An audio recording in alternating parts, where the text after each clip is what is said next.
الحمدللہ رب العالمین والصلاة والسلام علی اشرف المرسلین وعلی آلہ واصحابہ اجمعین اما بعد فاعوذ باللہ من الشیطان الرجیم بسم اللہ الرحمن الرحیم السلام علیکم ورحمۃ اللہ وبرکاتہ.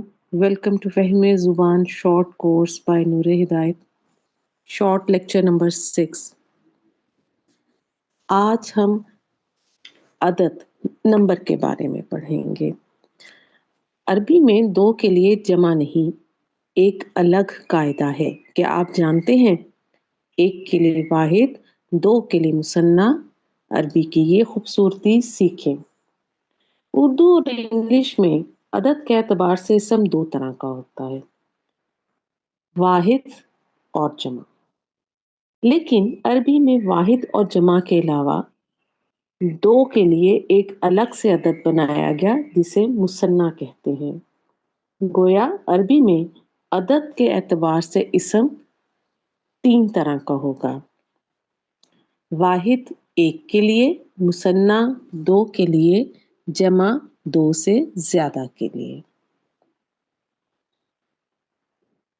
آج ہم عربی زبان میں عدد کے لیے دو بنیادی درجے سمجھیں گے: واحد اور مثنیٰ. واحد کیا ہے؟ وہ اسم جو ایک کے لیے استعمال ہو. مثلا مسلمٌ ایک مسلمان، کتابٌ ایک کتاب. مثنیٰ کیا ہے؟ جب کسی اسم سے دو مراد ہوں تو اسے مثنیٰ کہتے ہیں.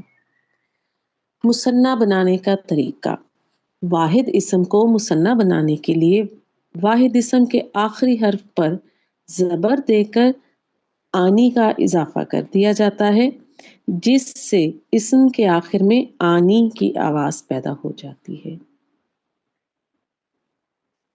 مسلمٌ واحد اسم ہے، ایک مسلمان. آخری حرف پر زبر دیں گے، آنی کا اضافہ کریں گے. مسلمانی دو مسلمان. مسلمۃ واحد اسم ہے، مؤنث ہے.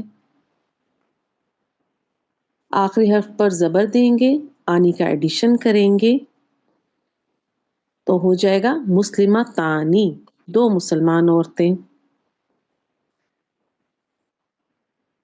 مثنیٰ بنانے کے عمل کو تثنیہ کہا جاتا ہے.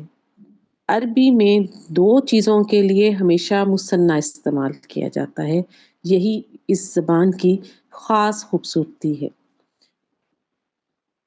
زبان شارٹ لیکچر سیریز کو لائک کیجیے اور چینل کو سبسکرائب کیجیے اور ہمارے ساتھ جڑے رہیے. سبحانک اللہم و بحمدک نشہد ان لا الہ الا انت نستغفرک و نتوب الیک. السلام علیکم و رحمۃ اللہ.